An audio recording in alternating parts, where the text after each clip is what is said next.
బలమైన పునాదులతో, మౌలిక సదుపాయాల భరోసాతో మీ కలలను వాస్తవాలుగా మార్చే రాష్ట్రం ఆంధ్రప్రదేశ్. పెట్టుబడులకి భారతదేశంలోనే అత్యంత ఆకర్షణీయమైన రాష్ట్రం. Andhra Pradesh, a daylight opportunity in the Sunrise State. బంగారు తెలంగాణ రూపకర్త, పేద బడుగు బలహీన వర్గాల పెన్నిధి శ్రీ కల్వకుంట్ల చంద్రశేఖరరావు గారికి జన్మదిన శుభాకాంక్షలు. Anitha Dayakar Reddy, Saroor Nagar division corporator, Hyderabad.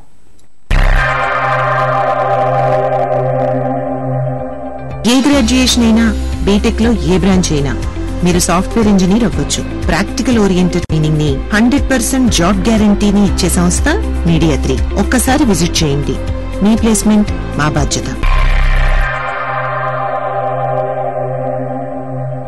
Hurry! Best quality luggage at an affordable prices. Tough Age the luggage on all foreign travel luggage up to 70% off. Check-in baggage, cabin baggage, jumbo baggage, duffel baggage. Tough Age the luggage. Bhagyanagar Colony, KPHB. Our branch before Sairanga Theatre, Miapur. Tough Age the luggage. Andhra Pradesh. 24 గంటలు నాణ్యమైన విద్యుత్తు, సమృద్ధిగా నీరు, పుష్కలంగా భూమి, సమర్థవంతమైన నాయకత్వం. ఆంధ్రప్రదేశ్ పెట్టుబడులకి భారతదేశంలోనే అత్యంత ఆకర్షణీయమైన రాష్ట్రం. తెలంగాణ రాష్ట్ర ముఖ్యమంత్రి, తెలంగాణ ముద్దుబిడ్డ, బడుగు బలహీన వర్గాల ఆశాజ్యోతి, అనేక అభివృద్ధి పథకాలతో ప్రజలలో సుస్థిర స్థానాన్ని ఏర్పరచుకున్న దేశంలోనే నెంబర్ 1 ముఖ్యమంత్రి కె చంద్రశేఖరరావు గారికి జన్మదిన శుభాకాంక్షలు. K Muralidhar Reddy, TRS party senior నాయకులు, Hyderabad.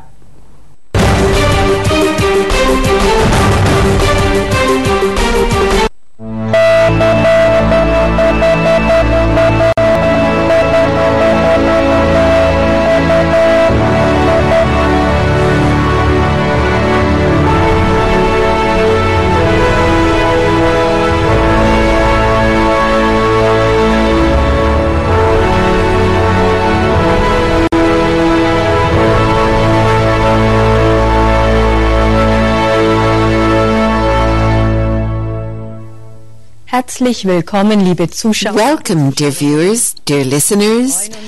We're glad that you've tuned in for the 16th program of the series, The Great Cosmic Teachings of Jesus of Nazareth to His Disciples and Apostles who could understand them. It was revealed by the All-Spirit Himself, the Free Spirit of Infinity, in the prophetic word through Gabriele, God's prophetess in our time. In a great series of schoolings, Gabriele explained the cosmic teachings of Jesus of Nazareth and gave many practical explanations and aids that each person can try out in his daily life, in the family, at work, and during his leisure time. The book for this program is the second volume of explanations, from which we, with Gabriele, who is here in the studio with us, will read another section.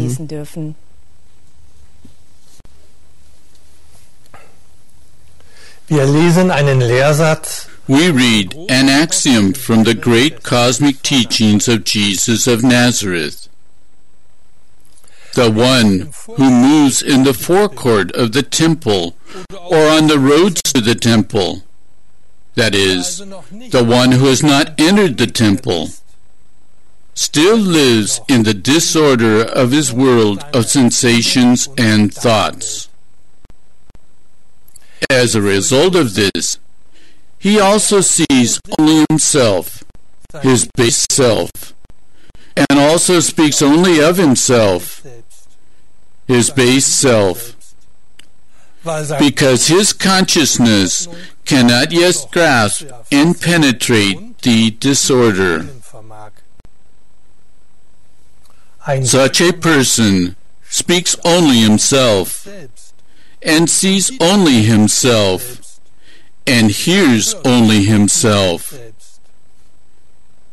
and for this reason can neither perceive nor understand nor hear his neighbor. For he sees only himself, and speaks only himself, and hears only himself. Such people have no feeling for their neighbor. They do not understand what their neighbor is saying, because they do not understand themselves, since they cannot see through their sensations, thoughts, words, and deeds, nor through their coarse and craving senses. Nicht hindurchzublicken vermögen. They are confused, because their world of sensations and thoughts is confused. Why this is so, we learn from Gabriela's explanations. She says, we cannot understand each other in depth because each one has created his personal existence, his personal law. Therefore, each one thinks differently, speaks differently, feels and senses differently. Our personal law, we can also say our individual law, has almost no reference to the individual law of another. As a result of this, each one speaks only himself, and both speak past each other. We often say, we understand each other. Did we really understand each other? Or did we only hear our words? Or do we think we understood our neighbor because we like him or because he flatters us? And that is why we say we understand each other. All this is thinking in terms of the personal law. Liebe Mitmenschen, dear fellow people, all pure beings understand each other. The spiritual body is the substance of the eternal law. It is the divine heritage of every pure being.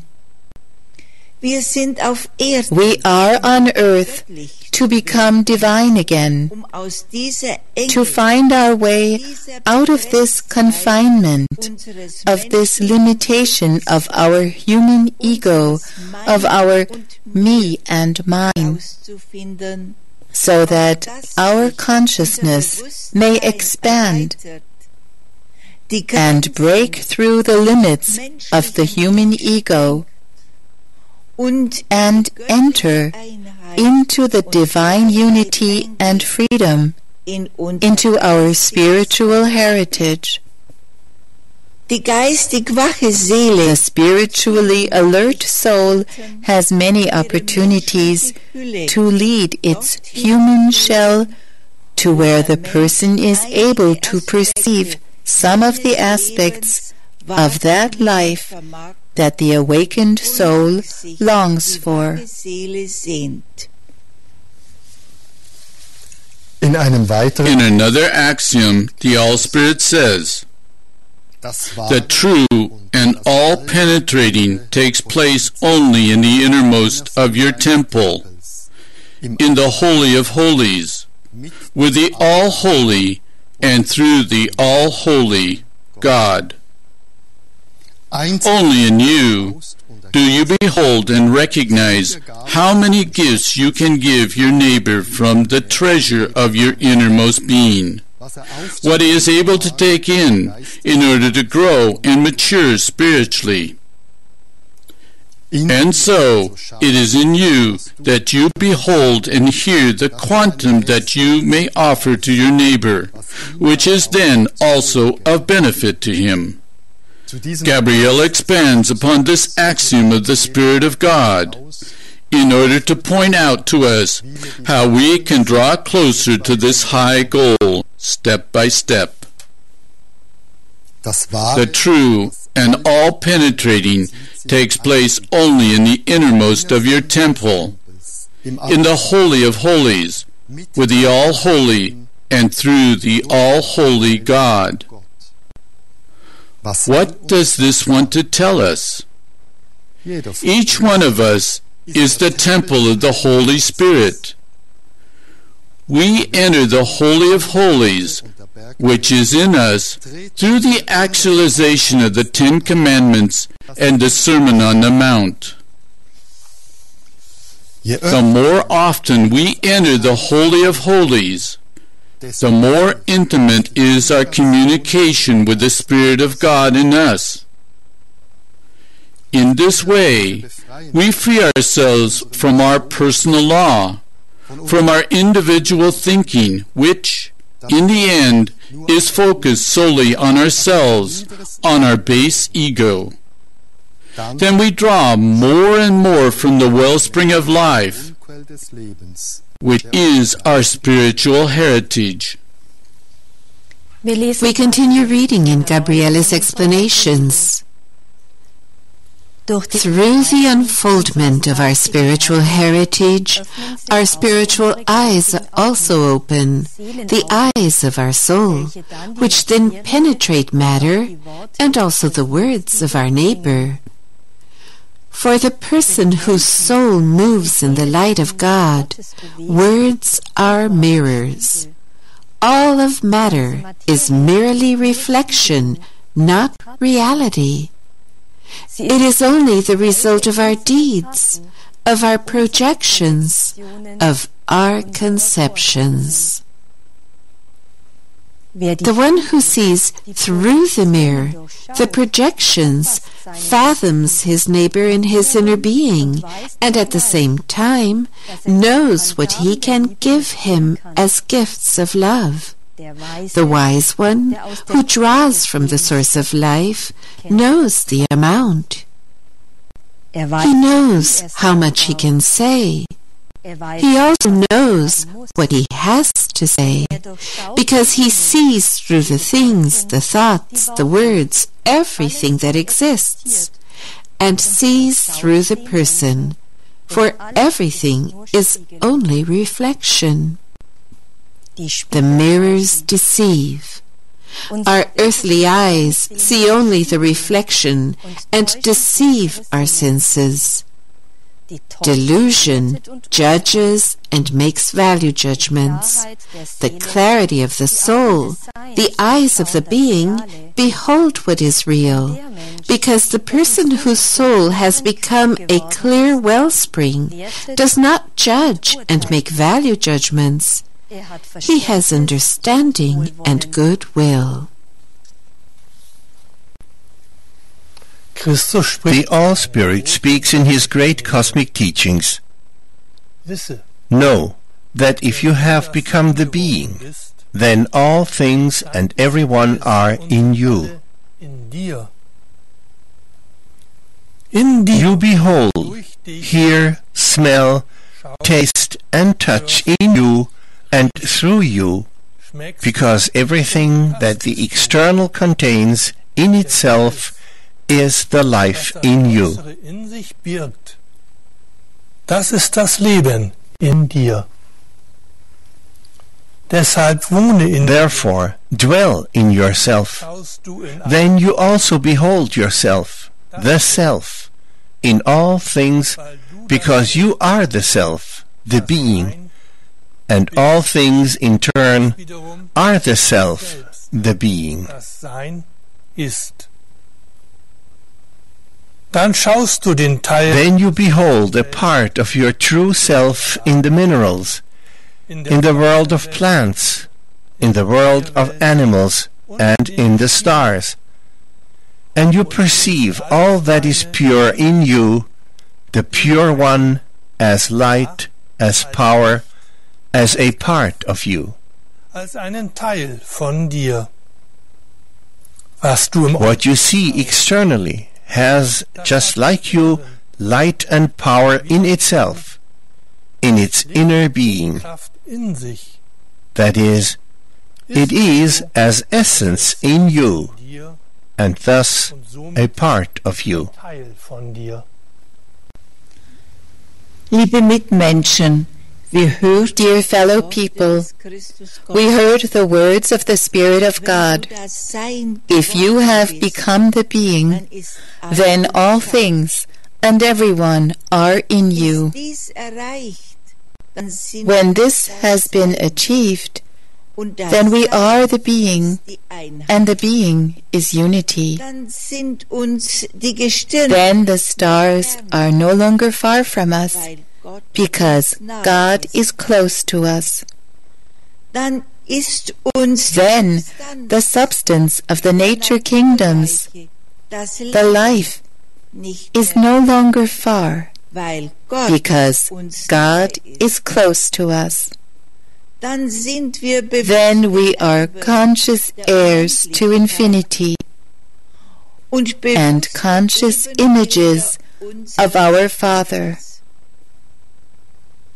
God is the wellspring, and we are the wellspring out of which we draw and give.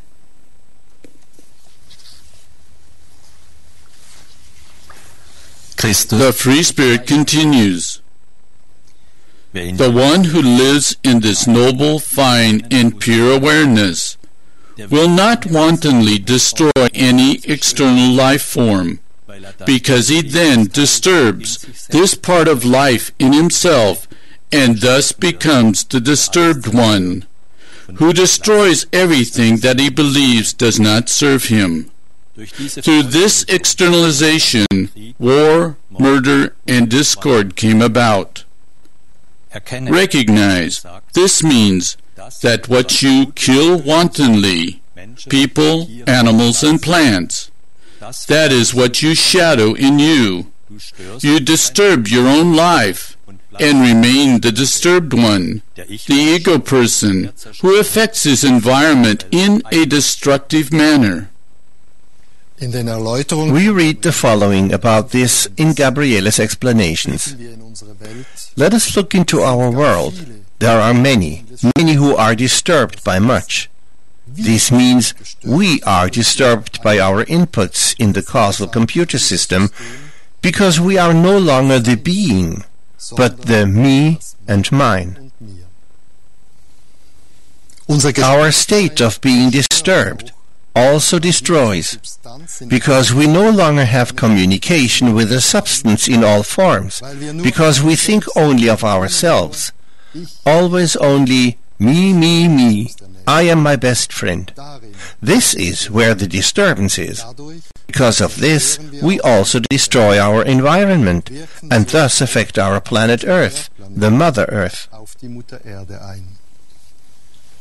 Dear fellow people, the All-Spirit teaches us more. Only within yourself do you behold the being in all things. For this reason, you do not need to look around. You have the view of all that is around you in yourself. A profound content in few words. Gabriele explains. To look around and to have the view of all that is around you also means farsightedness and insight into things. The All-Spirit speaks in his great cosmic teaching. What is in heaven is also on the earth, only turned away from God. The law, God, is selfless, impersonal love. It gives and gives itself and gives equally to each one. Gabriele encourages us with the words, "Dear fellow people, we learn more and more to understand and grasp the selfless, impersonal love. The impersonal is the all-law. It is the wellspring and the strength, the stream. We also call it the ocean, in which all beings have their existence, out of which all beings draw, and from which all beings live. It is the ocean of impersonal love. The pure beings do not need to be personal. They have everything, because they all live in the one and the same stream. To them, it is natural and a matter of course to be impersonal, because they do not want anything. They possess everything, because they are heirs to all of being. The light poor soul wants, because it no longer lives its heritage, and therefore the person wants everything for himself, because his human ego is no longer the divine I am. The humanness is the sinful against the soul. Christus spricht weiter. The All-Spirit continues in his axiom. The law of sowing and reaping came about through self-love, through the person-oriented love. This means that the one is closer to me than the other. The one who is closer to me receives more, the other receives less. This is the person-oriented love, the self-love, the egotistical love. What is in heaven is on earth in modified form. For this reason, the earth, the material universe, and the planes of purification are only the mirrors of the eternal being. The law of sowing and reaping is to be regarded as a mere image. Heaven is the being, the pure, the law which radiates throughout everything, God. The law of sowing and reaping is man's being, which consists of the mine and me, which came and comes forth from the base ego. The pure is the being, the self, the I am, the impersonal life, the law, God. The pure beings are the pure, the self, the being, the impersonal, the I am, the law, God. Their sensing, their word, and their action is the law, God. The self, the being, the impersonal, the pure. They, the law, for their ether body is law, sense and speak themselves. The pure, the being, the self, the impersonal, the law, God. Christus, the All-Spirit, continues teaching. The law of sowing and reaping can, in general, be called the law of burdens. It consists of the many components of the human ego, which have become the ego law of individual people. The ego law of each one consists of his negative sensations, thoughts, words, and deeds. The ego law can also be called the person law, because it relates to the person who sends out his ego and receives the same sending potential in turn. The one who has created his person law lives in it, and through his soul he calls it up from where it is stored, in the stars. Your neighbor cannot adopt your ego law unless he creates the same or like things through the same or like negative sensations, thoughts, words, and deeds. Gabriela gives us the following explanation to this. If we still move in the ego law, in the person law, then this is not worth being called life. However, in the recognition of our human aspects lies the chance to overcome them and cast them off, in order to again bring out the impersonal life, step by step. Every single one of us is on earth to become divine again. The divinity of our being is the absolute law, the life in the eternal being. We should strive for this life. Through the teachings of the absolute law, we may learn the goal of our journey, our life, our eternal being, our high consciousness, the all-being in God, the impersonal. The free spirit speaks in his great cosmic teachings. The pure beings move in the eternal law. They speak the law and are themselves the eternal law. Every burdened person moves in his ego law, in his small world which he created with his ego, the mine and me.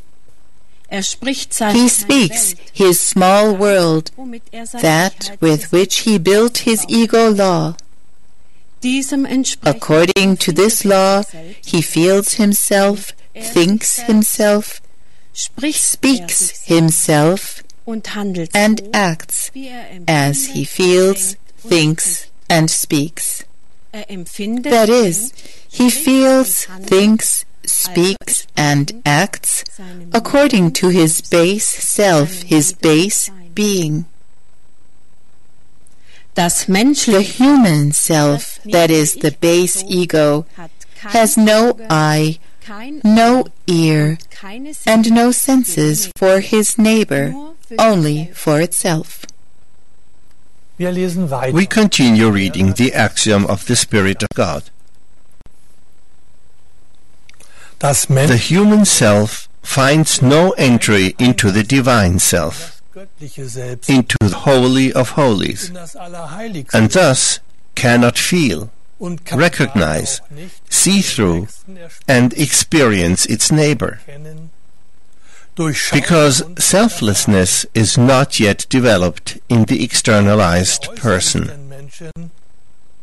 Die Selbstlosigkeit noch nicht entfaltet ist. Das menschliche Selbst, the human self, the base ego, has nothing in common with the divine self, with the all-radiating I am. Ich bin. Nichts gemeinsam. Der reine, the pure one speaks the pure, the eternal law, God. The impure one speaks his impurity, his ego law, the base self. Das niedere Selbst. Jeder spricht sich, and so each one speaks himself, the pure one, the absolute self, the I am, ich bin, the impure one, his base self, his base ego, that is oriented only to the person. Das nur auf die Person bezogen ist. Liebe Mitmenschen, dear fellow people, what a poor world that resembles the poor, that is, light poor souls, the light poor human beings. If mankind would fulfill the laws of God, then God's heaven would be on earth. God said, I make a new heaven and a new earth. Zum neuen Himmel und zur neuen new people are a part of the new heaven and the new earth. People in God. The inner path means to discard the clothes of the old Adam and to envelop oneself in the garment of the eternal law. The one who applies the absolute law to himself joins in with others to bring heaven to earth.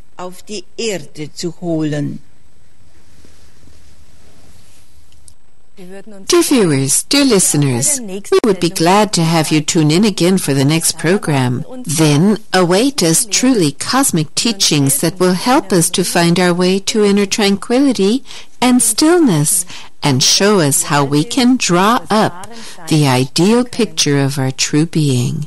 Until then, we wish you all the best. Goodbye, and greetings in God.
Herzlich willkommen beim Lebenskompass. Welcome to Life's Compass. Who doesn't wish for a compass for their life, which shows them in which direction they have to turn to reach their goal? The guests here in the studio today are convinced that the teachings of Jesus of Nazareth are such a compass. You say that the Sermon on the Mount, the many indications and explanations that Jesus of Nazareth gave the people of his time, is a very clear guide for anyone who strives for the good, who strives for higher ethics in life, and who wants to be a valuable help for others. I'm looking forward to the conversation with Daniel, Barbara, and Stefan, and my name is Silke. Again and again, Jesus brought God's laws and commandments home to the people by way of parables in simple stories. And one of these parables is the parable of the Good Samaritan. You've selected this parable to talk about and to see what it can tell us for our life. Daniel, perhaps you can tell us why you have chosen this very parable. What touches you in particular about it? Well, anyone who looks into the world today realizes very quickly that our earth is changing ever faster, and that attacks, wars, and environmental disasters are practically the order of the day. I think that these days many people often ask themselves whether this world could still be changed to the good, or perhaps one or the other also wonders whether he can change the world to the good. I think there are many answers in this parable of the Good Samaritan. This parable is also about not always thinking only of ourselves and our own well-being, but also about learning to broaden our view somewhat in a time when everything is very hectic these days, where everyone is often very stressed. I find it totally important to also think of these values again and to try to put these values into practice in our life so that the world can change somewhat toward the positive. You say not to think just of ourselves, but to see the bigger picture, and to also perceive the suffering, the hardship of others. We're already in the midst of the parable, and I would suggest that we read it to start with. Stefan, you've brought along a special book for this. Das ist wirklich ein ganz besonderes Buch. Das ist It's really a very special book. Its title is This is My Word, Alpha and Omega, the Gospel of Jesus. The book is based on an extra-biblical gospel, and what's special about it is that through the prophetic word given through Gabriele, the prophetess and emissary of God, Christ himself corrects, deepens, and explains these texts from the gospel. In this book we also find the parable of the Good Samaritan, and I'd like to read it now. A scribe stands before Jesus and wants to convict him. And he asks Jesus, Master, what must I do in order to gain eternal life? He said to him, What is written in the law? How do you read it? He answered, saying, You shall not do unto others what you would not have them do unto you. You shall love God, your Lord, with all your heart, with all your soul, and with all your mind. You shall do unto others what you would have them do unto you. And Jesus said to him, You have answered correctly. Do this and you will live. All the laws and the prophets depend on these 3 commandments, for the one who loves God also loves his neighbor. However, he wanted to defend himself and said to Jesus, And who is my neighbor? Jesus answered, saying, There was a man who went down from Jerusalem to Jericho, and he fell among thieves, who stripped him of his raiment, wounded him, and walked away, leaving him lying half dead. And it came to pass that the priest was coming down this street, and when he saw him, he passed him by. Likewise a Levite, as he came down and saw him, passed by on the other side. But a Samaritan also came on his journey to where the man lay. Samaritans were inhabitants of the province of Samaria back then, and were not well regarded among the people. And when he saw him, he had compassion on him. He went to him, poured oil and wine on his wounds, and bandaged them, and then sat him on his own animal and brought him to an inn and took care of him. The next morning, because he had to continue his journey, he took out 2 pence, gave them to the innkeeper, and said to him, Take care of him, and if you need more, I will repay you when I come back. Then Jesus asked the scribe, Which of these 3 do you think was a neighbor to the one who had fallen among the thieves? He said, The one who showed mercy towards him. And Jesus said to him, Go and do the same. So that means that in the parable, Jesus explained to a scribe of that time what neighborly love means. That is, who is actually my neighbor. And in this case, it was the Samaritan, who was the neighbor to the one who had fallen under thieves and lay wounded by the wayside because he simply helped him. Now, let's imagine the situation. We walk along the road, someone is lying on the side, injured. I think everyone would say of himself, of course I would help here like the Samaritan, and in no way just walk by. Barbara, how do you see this? I also think that most people would help when they see an injured person on the side of the road. And it's actually so that the first thought is normally to help. But if we are honest, there are also various other situations in daily life where the readiness to help is not always there. For example, at work or in our neighborhood.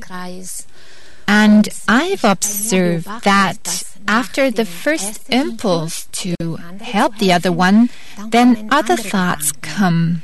They are thoughts that are oriented to my well-being and what I will get out of this, for instance, or whether by doing this I will lose time for myself, or even in other situations, we don't notice that the other one needs help. For example, an acquaintance worries about a certain situation, but I don't notice this because I'm preoccupied with myself. And in such a situation, Basically, I don't behave any differently than the priest or the Levite who passed by the wounded man. Or what's also interesting is to find out why one helps or does not help.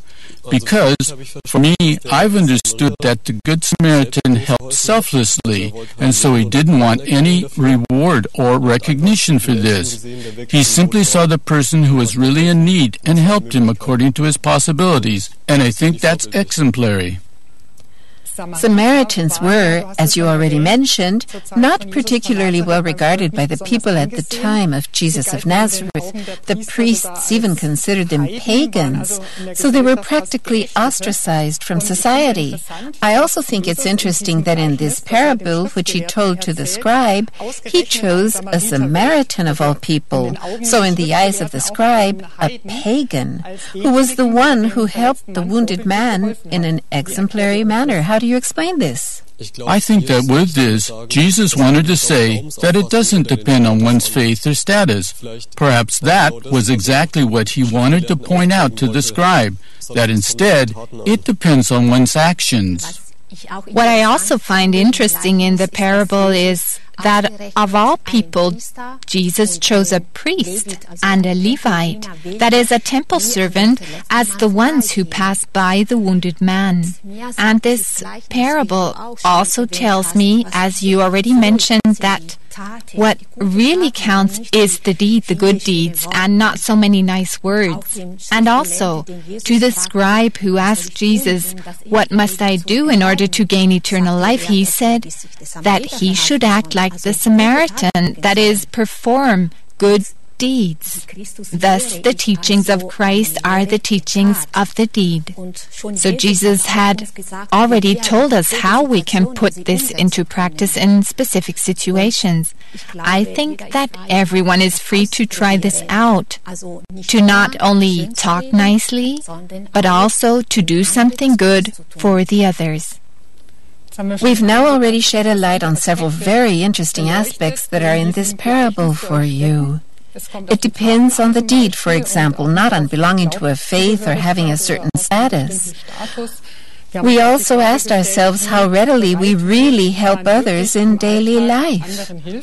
But at the beginning, Stefan, you mentioned that this parable, and also the Gospel from where it was read, is explained and deepened by Christ himself through the prophetic word that is given through Gabriele. And there's also an explanation by Christ himself about this parable of the Good Samaritan. Can you read it to us? What you do to your neighbor, you do also to me, the Christ, and to yourself, for your neighbor is a part of me and also a part of you. The one who loves God with all his heart and all his soul also loves his neighbor selflessly, from the depth of his soul and heart. This means that you should do to your neighbor what you want him to do to you. Thus, you should respect your neighbor and do to him what is in accordance with the eternal law, but not the unlawful things which he demands of you. Furthermore, recognize that you should love and do good not only to those who love you and do the same or similar things to you. Love all your fellow men and do good to all according to the law of selfless love and of the right way of giving and receiving. Therefore, love also those who do not love you, and do good also to those who despise and reject you. Several paragraphs further on, if it concerns your fellow man, remember in every situation the commandment of unity with all people. Have you practiced selflessness when you love only those who love you, and help only those who were or are helpful to you? This is what the Pharisees do. As you fulfill the commandments of selflessness more and more, you begin to truly live. The commandments of giving, of freedom of will, of unity and selflessness are basic elements of the eternal law of God. They hold true for all beings and people. The just prophets too fulfilled and fulfill them. Recognize that everyone, without exception, is your neighbor. Everyone, without exception, is your neighbor. Are you always so aware of this in daily life, Stefan? No, it's often so, as I notice in myself, that we also make differences, as Barbara said. We prefer to help one person somewhat more because we perhaps want more recognition from him, and we don't help the other one so gladly. But what this parable shows me, or tells me, and also helps me in daily life, is that when we realize that we are all brothers and sisters, all children of one loving Father, then it's also easier to help everyone. That's what I find so good about this parable, and it then helps me too. So that means that the teaching of Jesus of Nazareth is that we see and feel every person as our neighbor. That is, respect or esteem each person equally and also help each person in equal measure when help is needed. The question is, how do we manage to learn this more and more? Well, I think it's important to be honest with myself and also to sometimes ask, as you already mentioned, who do I gladly help and whom not? Above all, why not? So I've noticed with myself that when I haven't behaved properly towards certain people, I get a funny feeling in my stomach. And at that moment, I also think it's important to be honest with myself and to say, hey, do I want to continue this way? Or don't I want to change something, to change toward the positive? One of the goals that I've taken from this parable is to accept my neighbor from my heart. I know this is a high goal, but I also want my neighbor to treat me this way, so I find it a very good goal. I sometimes find that it's not so easy to accept others from my heart, as you said, if the other one is not so well disposed toward me. And yet, Christ explained in the book that everyone is our neighbor without exception, no matter how the other one acts. What helps me here is to try to feel into him. When I manage to keep a certain distance from my world, where I say, one shouldn't think this way, then I often think that the other one doesn't have things so easy. Perhaps he too is unhappy, and maybe that's why he acts this way. And so the picture in me of the other one changes, and the desire to do something good for him grows, even when he's ever so nice to me or sometimes even mean. When I manage this, because I don't always think of myself, then I feel happy.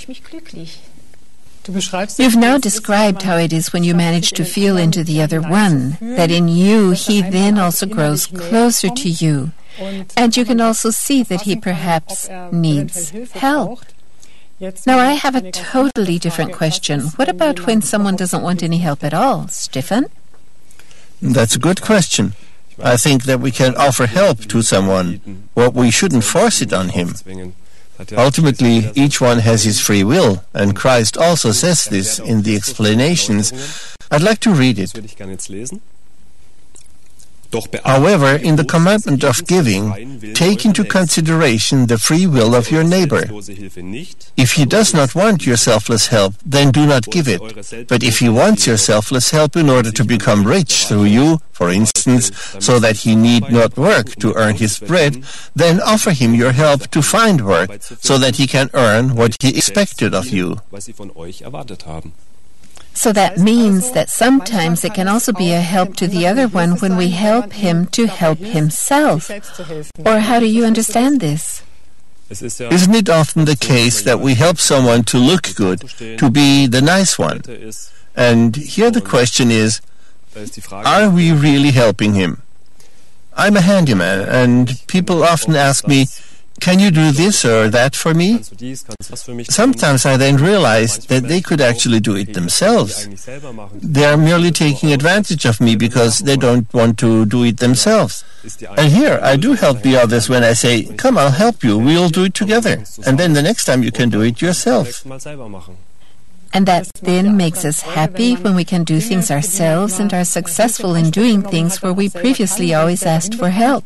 It makes us a bit more self-reliant and independent and is, as stated in any case, a gain for others. I also think that a child, for instance, could never become independent if we do everything for it. And perhaps even when the child doesn't do it the way that it goes as fast or as well as the adult thinks it should. But the person's child has come to learn and to even be able to make mistakes. That's how one can best learn. Stefan, the explanation that you read was not yet finished. You said it still continues.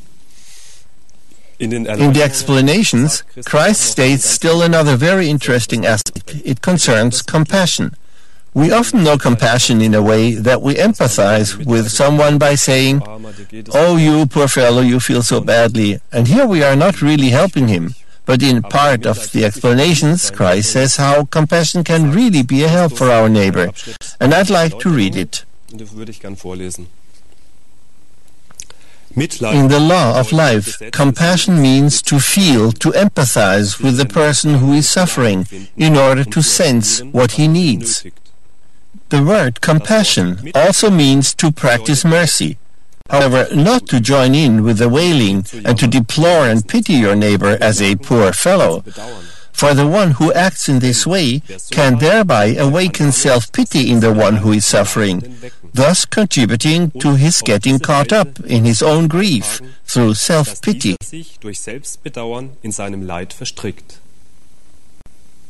The person who empathizes with true selflessness senses in his heart the situation of his neighbor. He will help selflessly and will, according to the law of life, do his best possible for his neighbor. I find that a very interesting and also important aspect, that compassion should not be understood in the sense of joining in on the wailing, but that it means to really grasp the situation of our fellow man. That's the question. How can we learn this? Well, as I understand it, compassion or to empathize means to understand the other one in depth. And I notice, for me, listening is a good help. If I give my neighbor my full attention, I simply try to listen to what he wants to tell me without already formulating an answer in my thoughts. So, as we heard, it doesn't mean to support the other person in his wailing, but to simply try to sense how he actually feels and what he needs, and perhaps also which help we can give him to help him move forward. And that can also be a clear and serious word.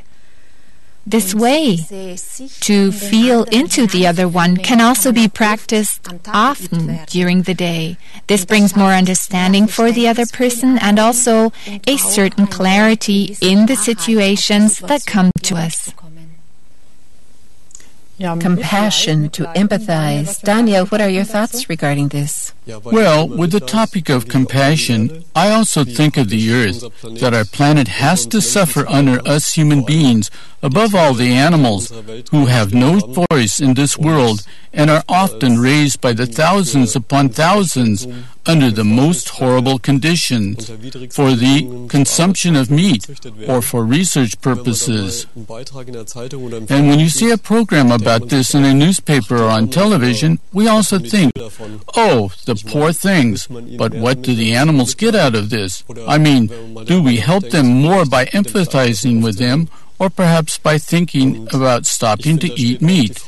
And I think that there is also the question of whether this parable of the Good Samaritan relates not only to our neighbor, but also to the animals, to all of creation. Because, as we've also heard, everything comes from God, and it somehow depends on us, doesn't it, whether we merely ignore this day after day, or whether we try, like the Good Samaritan in the parable, who simply help.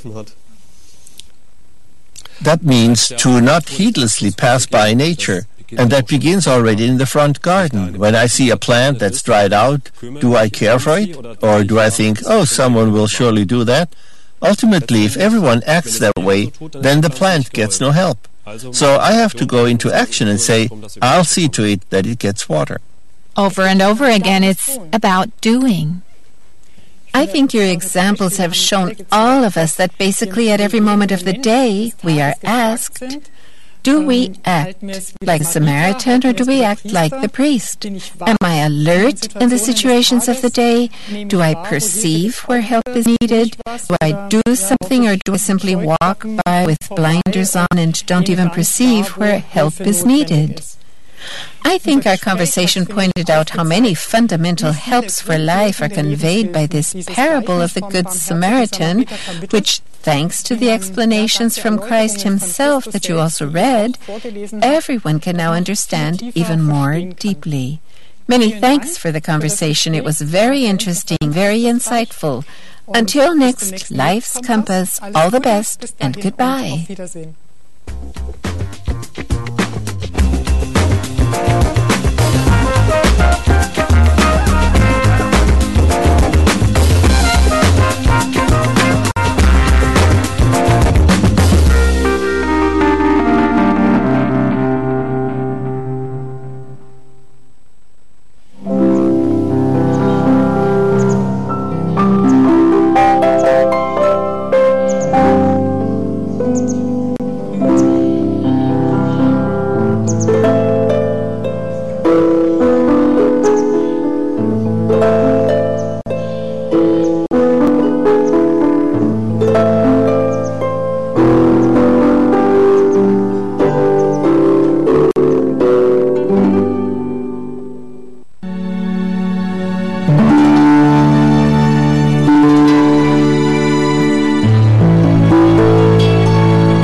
Vegetarianism is a criterion by which we can recognize whether the striving of mankind toward moral perfection is seriously meant.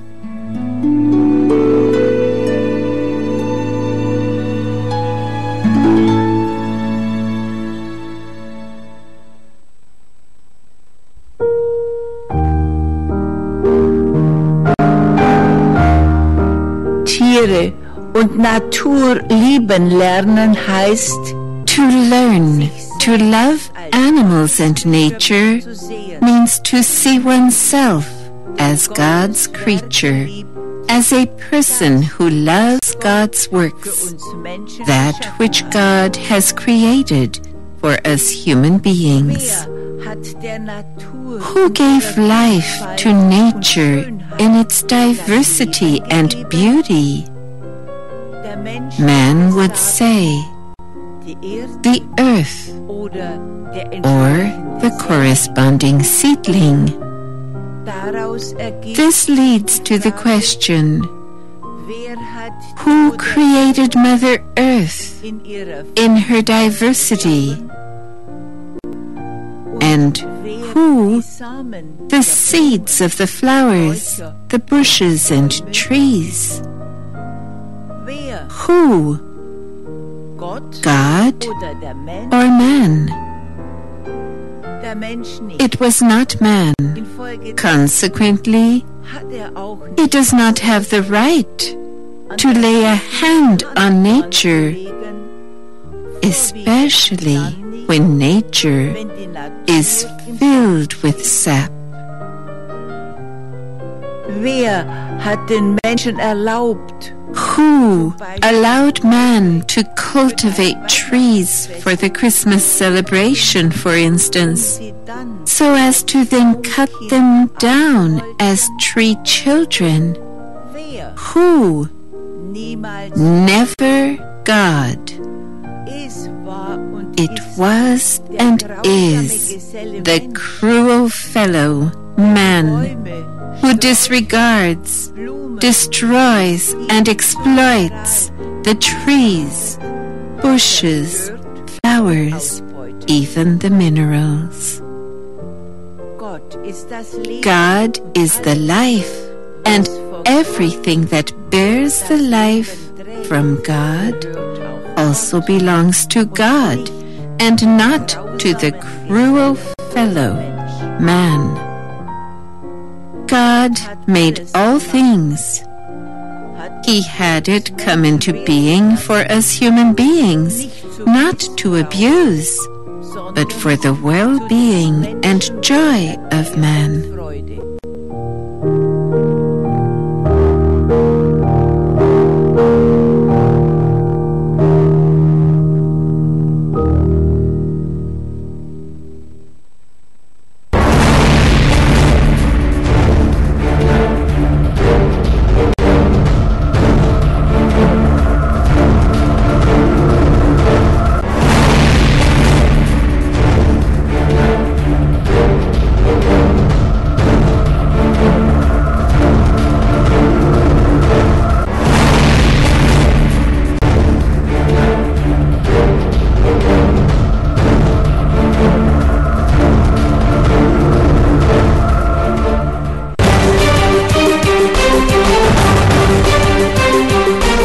Andhra Pradesh.